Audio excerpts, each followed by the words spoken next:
The Donald, a kid from Queens, with a big heart and a big mouth, was without question a New York institution. Donald, the microphone is yours, and it's working.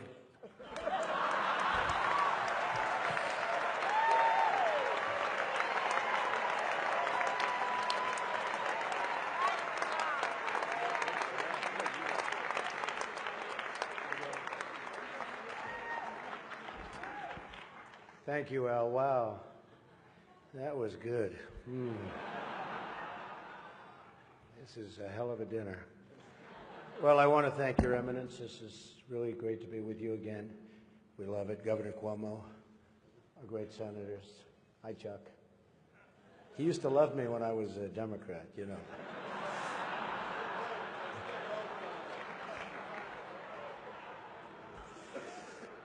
Mayor de Blasio, wherever you are. Where's Mayor de Blasio? Huh? Hello, Mayor. Come on. See, in the old days, I would have known him very well, but I haven't been doing so much of the real estate anymore. And I want to thank Al and Nan Smith. Just a fantastic job you do with the dinner, and congratulations on a record. Over $6 million, right? Is their record. And a special hello to all of you in this room who have known and loved me for many, many years. It's true. The politicians. They've had me to their homes. They've introduced me to their children. I've become their best friends in many instances. They've asked for my endorsement, and they always wanted my money. And even called me really a dear, dear friend. But then, suddenly, decided when I ran for president as a Republican that I've always been a no-good, rotten, disgusting scoundrel. And they totally forgot about me. But that's okay.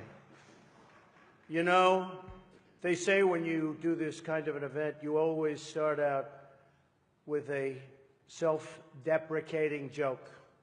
Some people think this would be tough for me, but the truth is,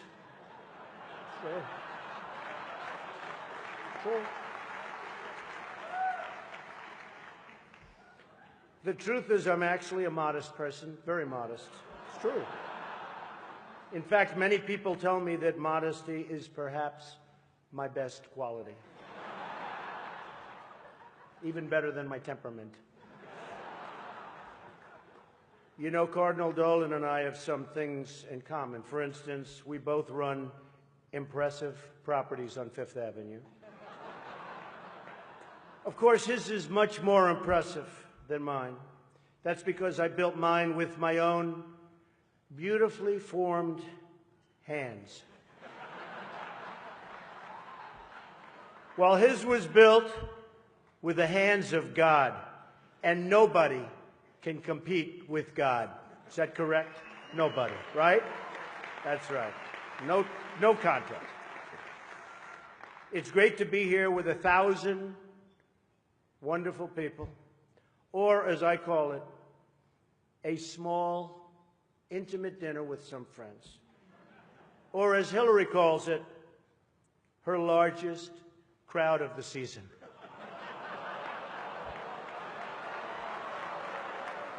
Ah, this stuff. This is corny stuff. I do recognize that I come into this event with a little bit of an advantage. I know that so many of you in the Archdiocese already have a place in your heart for a guy who started out as a carpenter working for his father. I was a carpenter working for my father.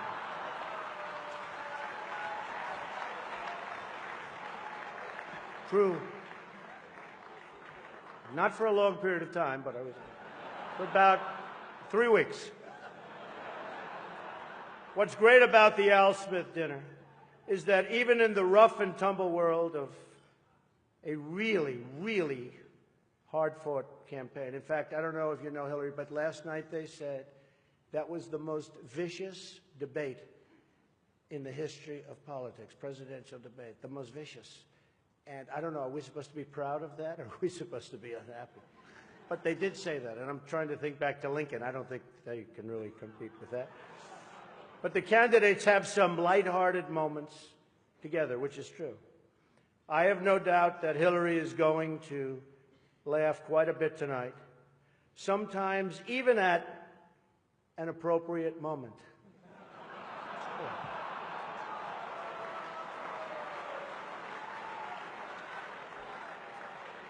And even tonight, with all of the heated back and forth between my opponent and me at the debate last night, we have proven that we can actually be civil to each other. In fact, just before taking the dais, Hillary accidentally bumped into me, and she very civilly said, "Pardon me."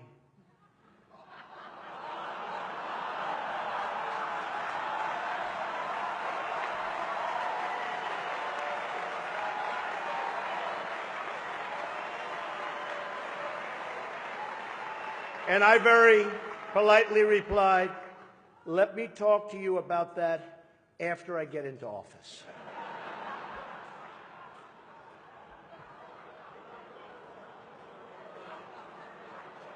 Just kidding, just kidding. And Hillary was very gracious. She said if somehow she gets elected, she wants me to be, without question, either her ambassador to Iraq or to Afghanistan. It's my choice.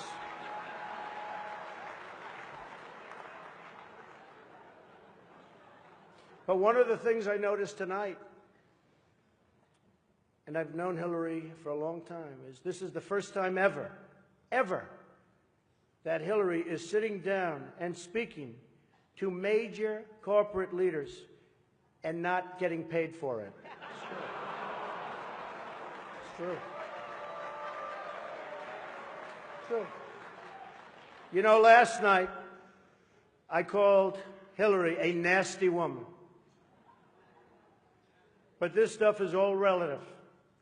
After listening to Hillary rattle on and on and on, I don't think so badly of Rosie O'Donnell anymore. In fact, I'm actually starting to like Rosie a lot.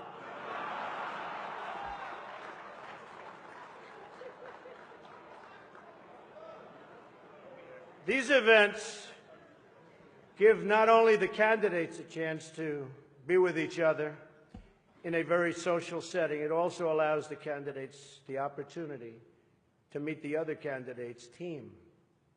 Good team.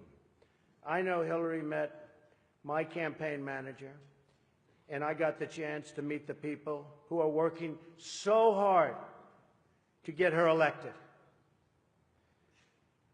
There they are, the heads of NBC, CNN, CBS, ABC. There's the New York Times right over there, and the Washington Post. They're working overtime. True. True.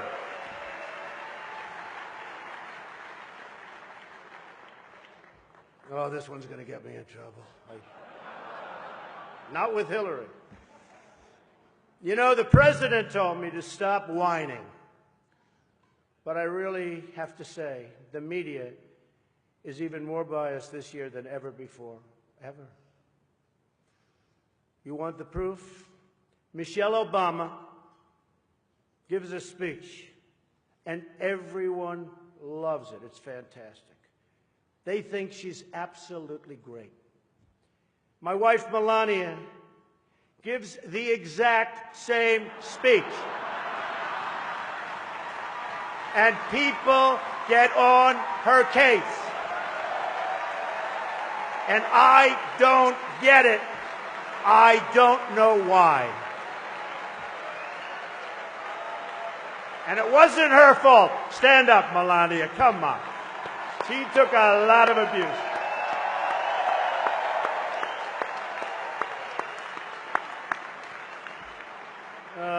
trouble when I go home tonight. She didn't know about that one. Am I okay? Is it okay? Cardinal, please speak to her. I'd like to address an important religious matter, the issue of going to confession, or as Hillary calls it, the 4th of July weekend with FBI Director Comey. Now, I'm told Hillary went to confession before tonight's event, but the priest was having a hard time when he asked her about her sins, and she said she couldn't remember 39 times. Nah. Hillary is so corrupt. She got kicked off the Watergate Commission. How corrupt do you have to be to get kicked off the Watergate Commission? Pretty corrupt. Hillary is and has been in politics since the 70s. What's her pitch? The economy is busted. The government's corrupt. Washington is failing. Vote for me. I've been working on these problems for 30 years. I can fix it, she says. I wasn't really sure if Hillary was going to be here tonight, because I guess you didn't send her invitation by email. Or maybe you did, and she just found out about it through the wonder of WikiLeaks. We've learned so much from WikiLeaks. For example, Hillary believes that it's vital to deceive the people by having one public policy and a totally different policy in private. That's okay. I don't know who they're angry at, Hillary, you're right. For example, here she is tonight in public pretending not to hate Catholics.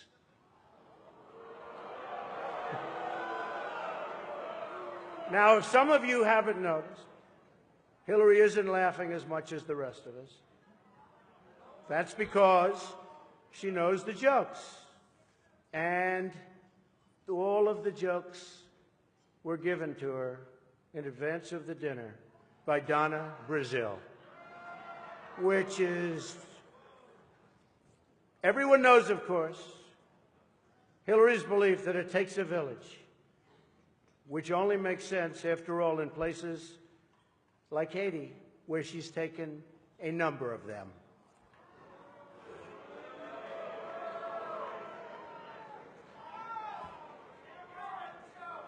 Thank you. I don't know, and I don't want this evening without saying something nice about my opponent. Hillary has been in Washington a long time. She knows a lot about how government works. And according to her sworn testimony, Hillary has forgotten more things than most of us will ever know. That I can tell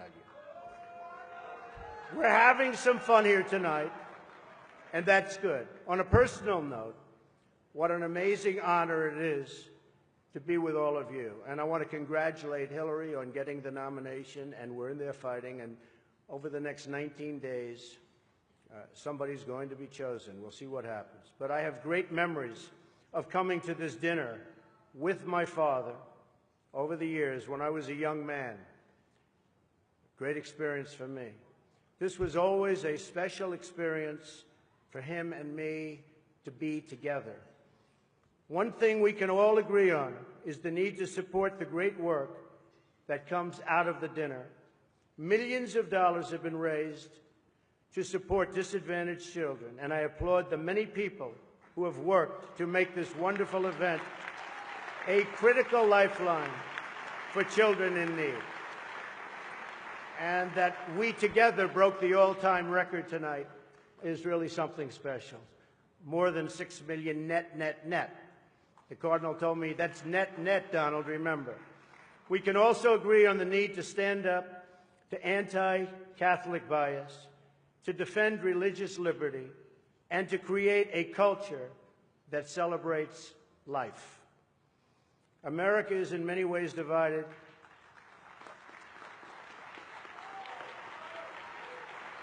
Thank you. America is in many ways divided like it's never been before. And the great religious leaders here tonight give us all an example that we can follow. We're living in a time and age that we never thought possible before.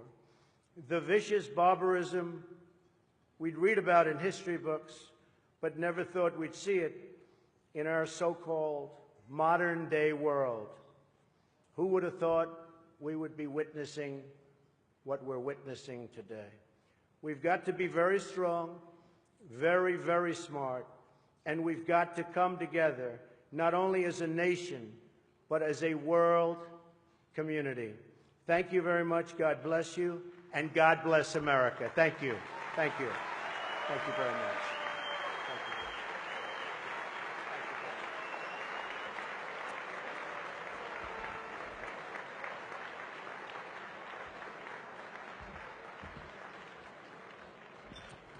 you. As Ronald Reagan would say, there you go again. Thank you very much, Donald. We're honored by your presence. This dinner is a fundraiser for the needy children of the Archdiocese. I'm pleased to announce that tonight we have raised $6 million.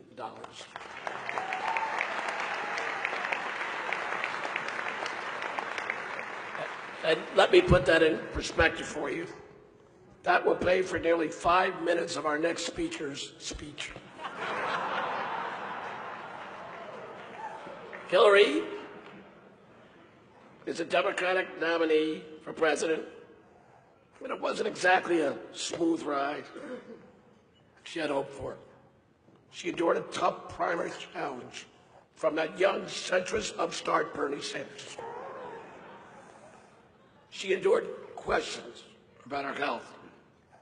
Madam Secretary, I can't believe all these people said it wasn't presidential to catch pneumonia. Just look at William Henry Harrison. And she said things that she later had to take back.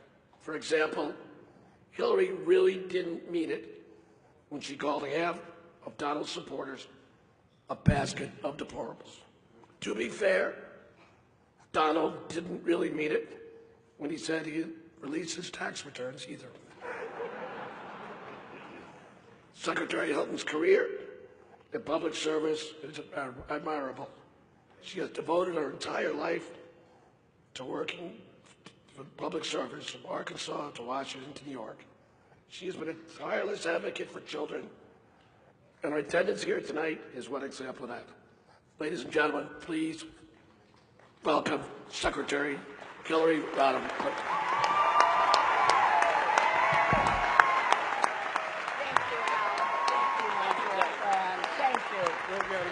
Thank you.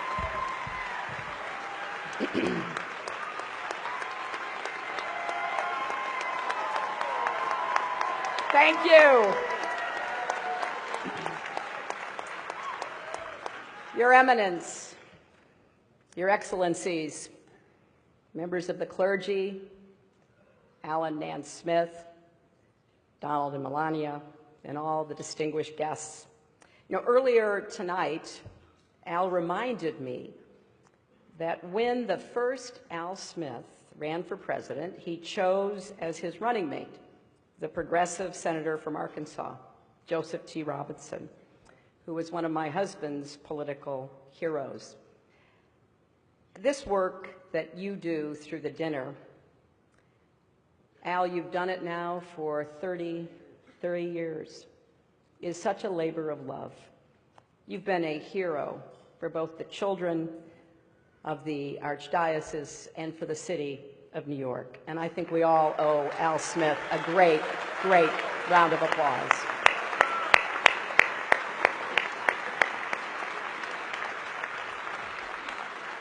This is such a special event that I took a break from my rigorous nap schedule to be here.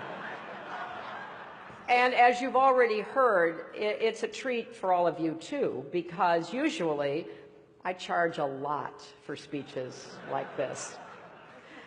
But for me, it was kind of ironic thinking about a fiery populist, Al Smith.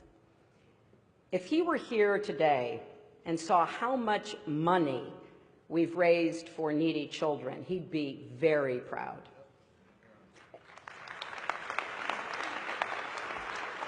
And if he saw this magnificent room full of plutocrats celebrating his legacy, he'd be very confused.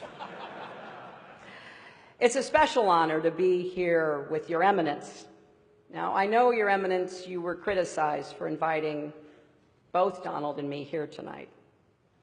And you responded by saying, if I only sat down with those who were saints, I'd be taking all my meals alone. Now, just to be clear, I think the Cardinal is saying I'm not eligible for sainthood. But getting through these 3 debates with Donald has to count as a miracle.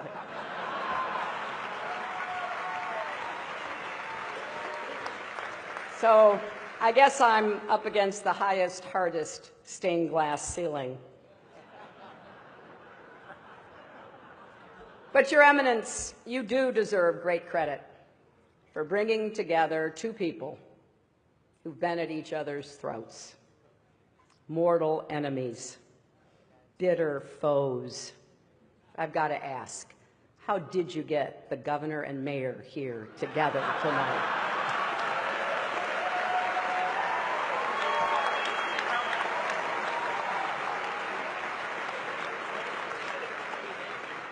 Now, I've got to say, there are a lot of friendly faces here in this room, people that I've been privileged to know and to work with. I just want to put you all in a basket of adorables. And you look so good in your tuxes, or as I refer to them, formal pantsuits. And, you know, because this is a friendly dinner for such a great cause, Donald, if at any time you don't like what I'm saying, feel free to stand up and shout "wrong" while I'm talking. You know, come to think of it, it's amazing I'm up here after Donald. I didn't think he'd be okay with a peaceful transition of power.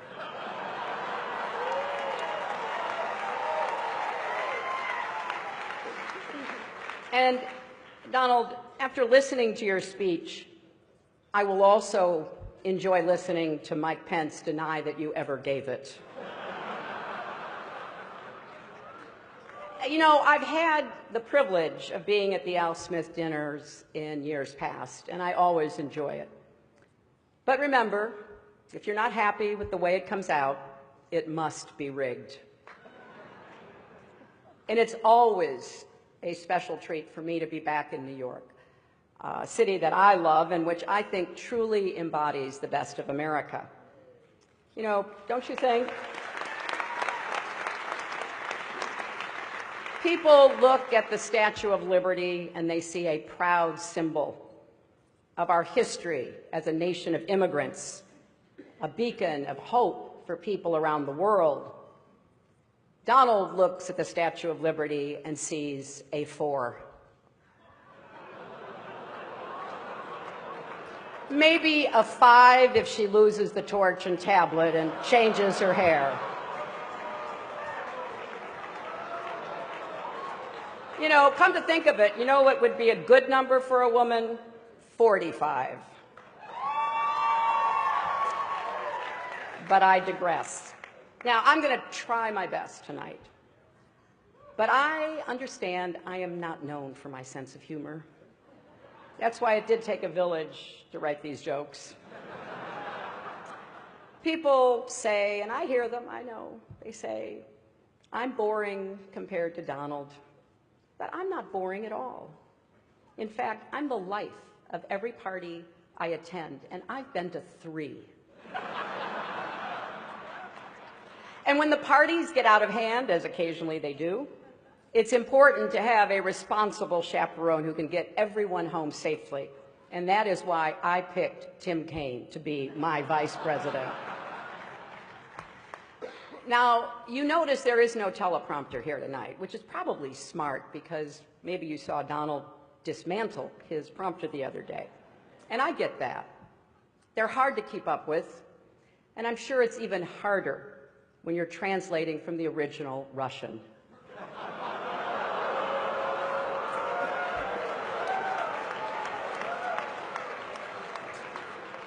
But every year, this dinner brings together a collection of sensible, committed, mainstream Republicans, or as we now like to call them, Hillary supporters. Now, some of my critics, and I hear that too, yeah, they think I only say what people want to hear. Well, tonight that is true. And here's exactly what you want to hear. This election will be over very, very soon.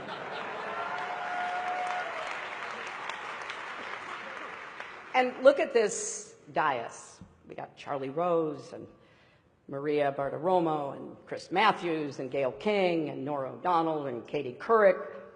This counts as a press conference, right? It is great also to see Mayor Bloomberg here.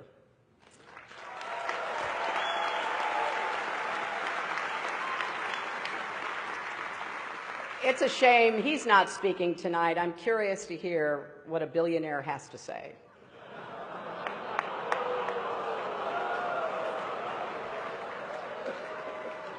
And look else at the dais. We've got the Honorable Chuck Schumer, the Honorable Andrew Cuomo, the Honorable Mike Bloomberg, the Honorable Bill de Blasio, the Honorable David Dinkins, and so many other wonderful elected officials. And we have Rudy Giuliani. Now, many don't know this, but Rudy actually got his start as a prosecutor, going after wealthy New Yorkers who avoided paying taxes. But as the saying goes, if you can't beat him, go on Fox News and call him a genius. So as I've said, we've now had our third and thankfully final debate. Sharing a stage with Donald Trump is like, well, nothing really comes to mind. There is nothing like sharing a stage with Donald Trump. Donald wanted me drug tested before last night's debate. And look, I got to tell you, I am so flattered that Donald thought I used some sort of performance enhancer. Now, actually, I did. It's called preparation.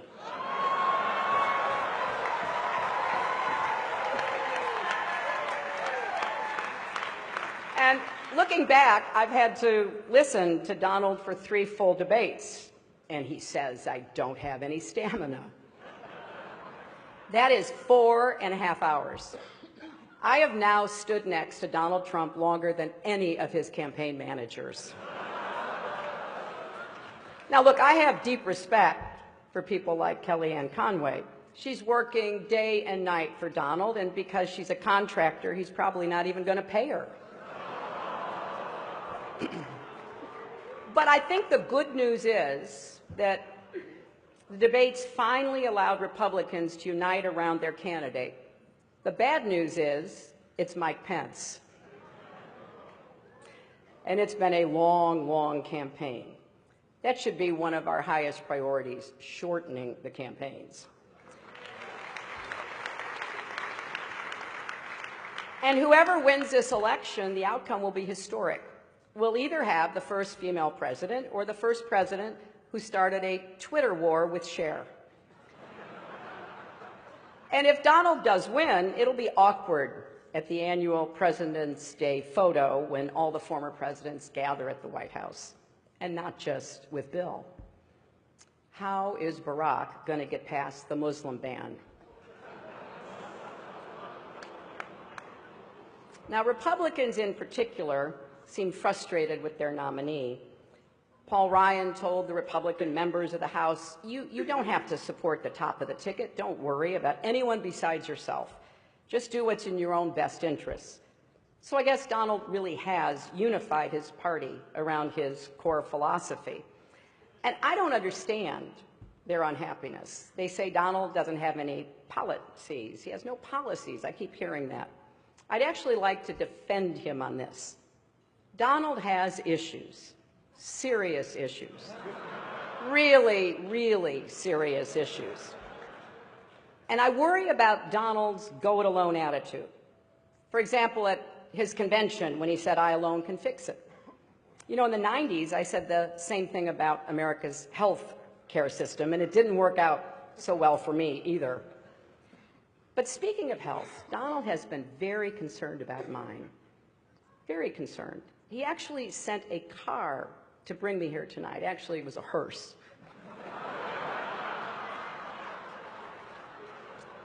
But I kind of want to just put the information out there so everybody can draw their own conclusions and you can judge our relative health. We've each released our medical records. My blood pressure is 100/70.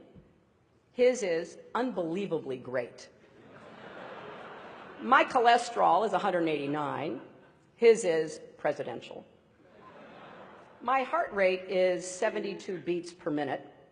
His is the most beats ever or the least beats ever, whichever sounds best. But Donald really is as healthy as a horse. You know, the one Vladimir Putin rides around on.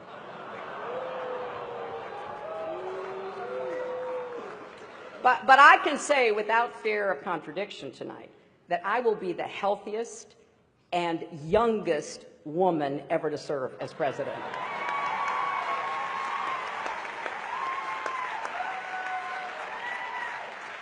But this has really been a strange campaign. You saw it last night. You saw it again tonight. Donald has attacked me for a life in public service, and I didn't get that at first. I kind of get it now. As he told Howard Stern, he doesn't like it when women have been around for more than 35 years. But Donald, we have so much more in common than actually you may realize. For example, I've tried to inspire young people by showing them that with resilience and hard work, anything is possible, and you're doing the same. A third-grade teacher told me that one of her students refused to turn in his homework because it was under audit. And here's another similarity. The Republican National Committee isn't spending a dime to help either one of us. So tonight, let's embrace the spirit of the evening. Let's come together, remember what unites us, and just rip on Ted Cruz.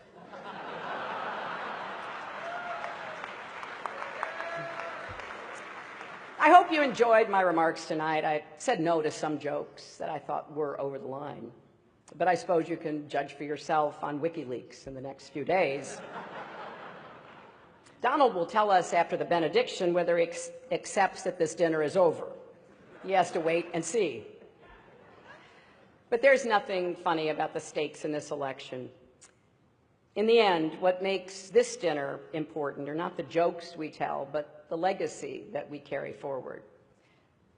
It is often easy to forget how far this country has come. And there are a lot of people in this room tonight who themselves, or their parents or grandparents, came here as immigrants,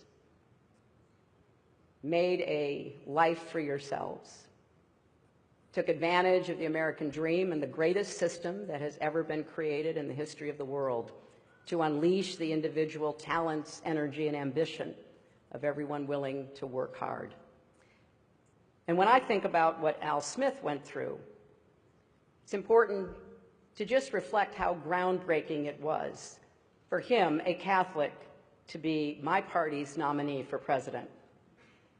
Don't forget, school boards sent home letters with children saying that if Al Smith is elected president, you will not be allowed to have or read a Bible. Voters were told that he would annul Protestant marriages. And I saw a story recently that said people even claimed the Holland Tunnel was a secret passageway to connect Rome and America to help the Pope rule our country. Those appeals to fear and division, can cause us to treat each other as the other. Rhetoric like that makes it harder for us to see each other, to respect each other, to listen to each other, and certainly a lot harder to love our neighbor as ourselves. I believe how we treat others is the highest expression of faith and of service. Now, I'm not Catholic, I'm a Methodist, but one of the things that we share is the belief that in order to achieve salvation, we need both faith and good works. And you certainly don't need to be Catholic to be inspired by the humility and heart of the Holy Father, Pope Francis, or to embrace his message.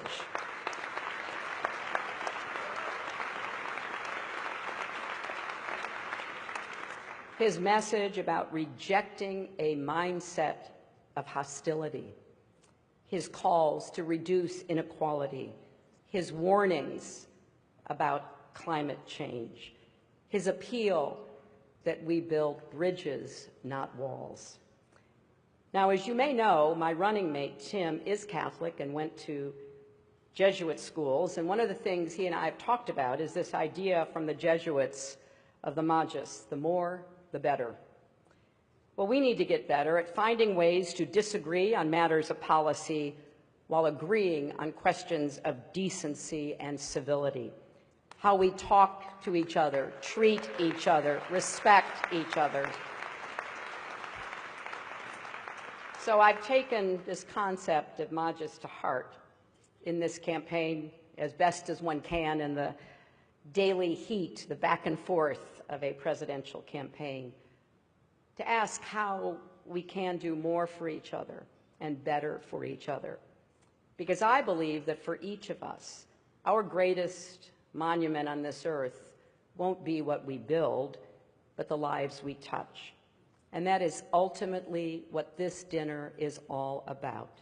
And it's why it's been such a great honor to join you all again. Thank you.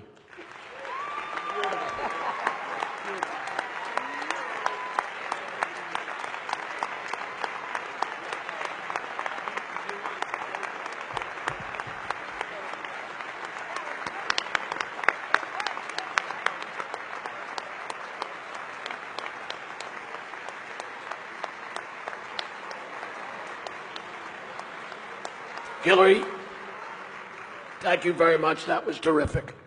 An observation. I did see the candidates reach across a great divide tonight and shake hands. I think we should nominate Cardinal Dolan for the Nobel Peace Prize. What do you think? It is my honor to present Cardinal Dolan. Your Eminence.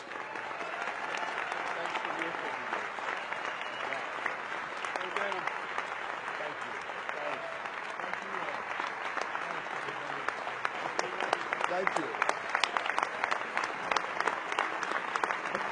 Thank you.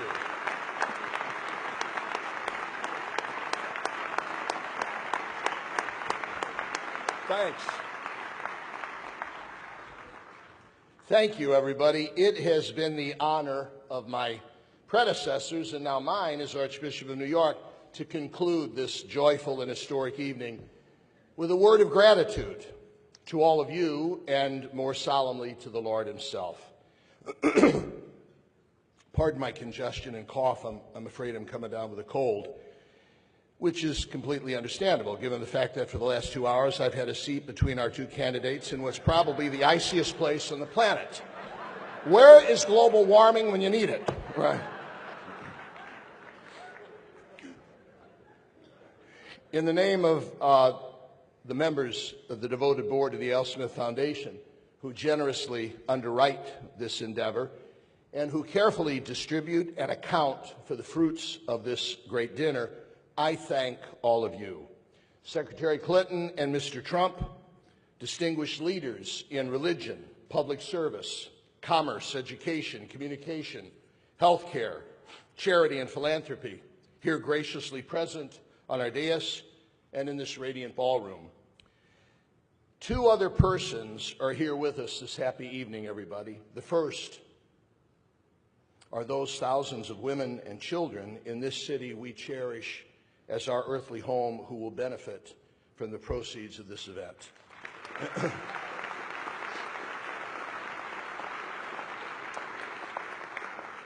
I'm talking about the African-American mom in the Bronx, eager for a scholarship to get her children into one of our renowned inner-city Catholic schools.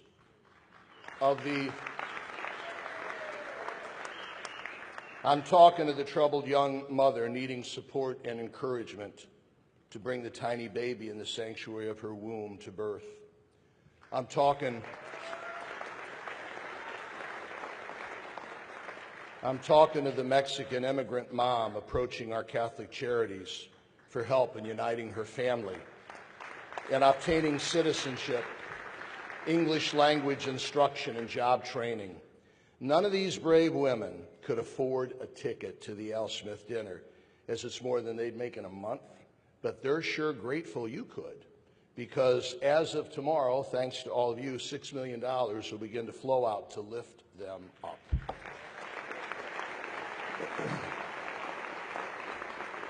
And the other person who is really here with us this evening, the Lord.